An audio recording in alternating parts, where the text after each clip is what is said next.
I'm Ryan within the Fast Lane. Today we're here in Seymour, Indiana with Jacoby Hines, the driver of the number 115 Modified. Jacoby, thanks for having us. I know you got a pretty deep history, family history in racing. What got you started in racing? Well, my dad raced for, 30 years, and, I grew up going to the races since I was a week old. And then basically I first got my first start in racing from one of my dad's buddies that was, I guess, kind of going through a little bit of a hard time and didn't have much time and money to spend on his race car, and he let me drive it was a bomber car. Let me drive it one time, and basically from that off season on, I went out and bought Matt Cummins' car and turnkey, ready to go. Went out and raced it for a year and a half. Okay. Then after the Bombers, you made the transition straight to the Modified. Tell us a little bit, what that was like, jumping to the Modified. Yeah, well, it's tough. It's still tough today. I mean, I've done it for a few years now, and it's a tough deal. Basically, the deal with the Bomber was, I ran it a year and a half. My first year, I won Rookie of the Year and ran, I think, 7 seconds and, quite a few thirds, and ran real good, just couldn't get that win.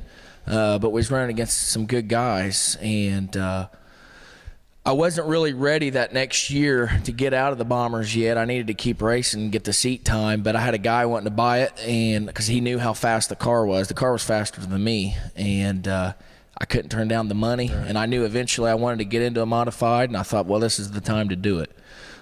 So we sold it turnkey and went down and bought one of Jimmy Owens' personal cars, and that was an experience. And as a driver, I still wasn't ready, and it showed. I only raced it 2 nights and demolished it. Oh, really? Yeah. Well, it happens. I mean, yeah, it does. I've demolished a couple more since then, but I think anybody that's raced long enough, they're going to trash some cars. Yeah, I know, especially with you, you're getting into traveling a lot more with your racing. Last year you raced 38 nights at 13 different tracks, a couple different states. How much work goes into traveling and racing that hard? It's a lot. A lot of that is due to last year I have a home track. It's Brownstown Speedway. They didn't run us very much, right. Not as much as what I prefer. Right. And I'm one of them guys where, heck with it. I'm fortunate enough to where, I can go out on the road and go race. Right. There was a time last year we raced at Farmer City, Illinois on a Friday night, left out from there, drove all the way to Richmond, Kentucky. I think it was 6.5, 7 hours. Wow. And raced on Saturday, but I still feel like I'm, pretty much developing as a driver still. And the way I see it is the more different scenarios I can get in the seat, the better off I'll be in the long run. Exactly. Kobe, you've raced several different tracks in the past couple of years. What one experience stands out the most in your mind, good or bad, that you've had in the past years? Well, one of the goods was obviously, I think this is, pretty typical for everybody, is your first win. We was down at Lake Cumberland Speedway. It was the Lake Cumberland Classic. It was one of their specials. And I'd never seen the place. That's another thing as far as traveling, as you roll up to a lot of racetracks you've never seen before. So it's, you're thinking the gears, how to run the track, where to run at on the track, and all the things to do that, makes you go fast. Right. But we rolled in there, and I think we set 4th fast time, and we actually ended up running 2nd in our heat race, but we broke a transmission. The transmission was stuck in high gear. We had no low, no reverse, nothing. And actually, I was so ticked off, I pretty much said, let's load it up on the trailer and let's, head back north and go home. My dad and everybody, we worked on the transmission the whole night and to try to get it going so we could run the feature. And finally, we just said, heck with it. We'll just get push started and go out there and make a couple laps, get our start money, and come home. And we ended up getting push started and take off, and the car was just lights out fast, and actually ended up winning the race. And it was pretty cool. It kind of taught me a lot as far as, because we didn't have time to fool with the race car. Mm-hmm. All we did was put fuel in it, set air pressures, and go. We didn't change no bars, no shocks, nothing. And it actually taught me a lot as far as, you don't always have to mess with the race car. And I guess one of the least memorable moments would be, I don't know how many people know this, but I actually caught a car on fire in my dad's garage. Basically was getting ready to go up to Camp Motor Speedway up in Boswell, Indiana. And was, typical race day. Had the car on charger, started up, make sure everything's going to run before you load up. And we go to fire it up, and the motor actually hydrolocked. And we pulled the spark plugs out, turned the motor over, and shot fuel out of the cylinders. And for some reason, we had the fuel line undone off the fuel pump, and actually there was a spark off the spark plug when we turned the motor over. It ignited the fuel. Wow. And it set the tire on fire, melted the side of the garage down, and it was a mess. So that was definitely one of my least memorable moments. I bet. Yeah, you probably want to forget about that one. Yeah. 2013 season's, going to be here before we know it. What's some of your plans this year? Well, right now we have this gum car. It don't have a whole lot of nights on it. It was mainly ran by Larry Brewer.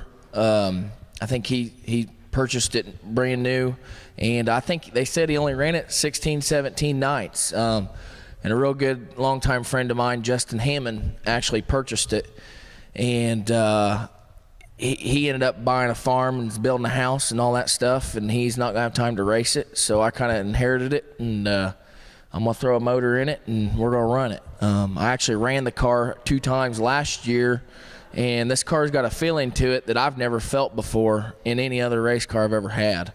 So I'm pretty excited about it. Okay. As far as, you're going to travel a lot this year, or are we just kind of waiting to see, what the schedules bring with our local stuff, or where are we at? Yeah, it's got a lot to do with, I love Brownstown Speedway. In my eyes, it's the best racetrack in the Midwest. A lot of it's going to depend on them, on how much they race. Trust me, I don't like spending thousands of dollars in fuel money, right. But I'm going to go race. Yep. No matter what. So if Brownstown races, we'll race, mainly there. But I guarantee on the nights that they don't race, we'll be somewhere racing. Okay. And Jacoby, I know, we talked earlier about the family ties in racing and how important that is to you. I understand you're expecting a child, coming up, and it's right around, a couple big races that you're planning on going to. Elaborate a little bit on what your plans are with that.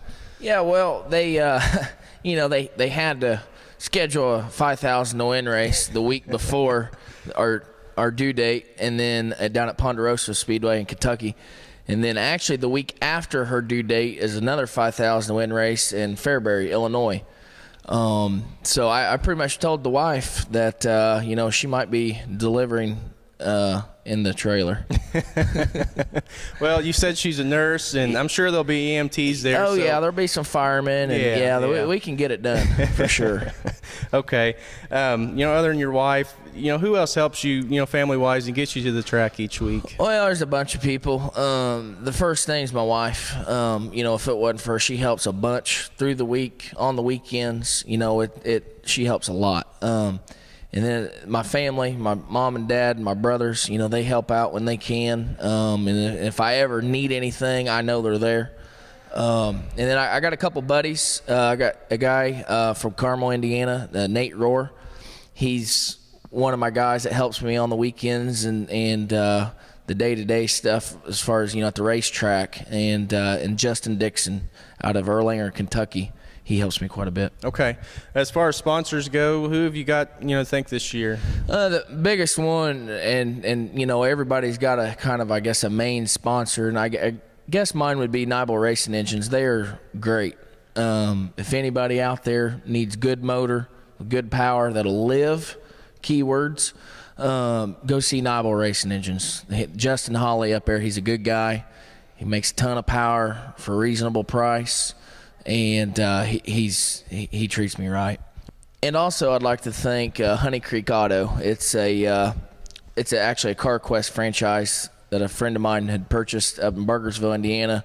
They helped me out a ton as far as the oil and the filters and just, the greases and all that stuff. And another person I'd like to thank is my brother-in-law, Ryan Thomas, builds the diamond race cars. I know at least right now I'm not going to be running a diamond race car. I do have to thank him for the last few years for providing me with a great race car and just a ton of help financially and mentally. He's helped a bunch. And hopefully, me and Mr. Rick Gum can get on that same page and we can go out and win a few races. Okay. Well, I appreciate you having us tonight. I wish you the best of luck in the 2013 season, and hopefully we get to see you in Victory Lane. Absolutely. Thank you.